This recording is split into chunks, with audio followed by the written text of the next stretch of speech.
Sebuah rumah di Jalan Kapten Robani Kadir, Kelurahan Talang Putri, Paju, Palembang terbakar Senin lalu. Kebakaran tidak berlangsung lama karena api mampu dipadamkan pemilik rumah dan warga sekitar.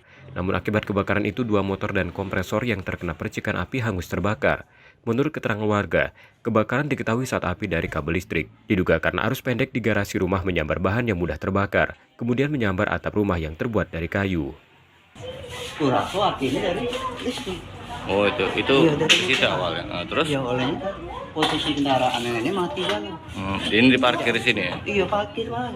Jadi nyamber di sini. Sorry nyamber. Apa yang terbakar ya, Pak? Yo motor Meksiko, kompresor Siko, sama Spotis itu. Sudah itu mainan anak-anak yang baterai ini. Oh itu. Motor yang baterai ini. Oh. Itu pojok kompresor itu. Ini pecah. Pemilik rumah sudah membersihkan sisa kebakaran sesaat setelah api padam. Yudi Kiswanto, Kompas TV, Palembang, Sumatera Selatan.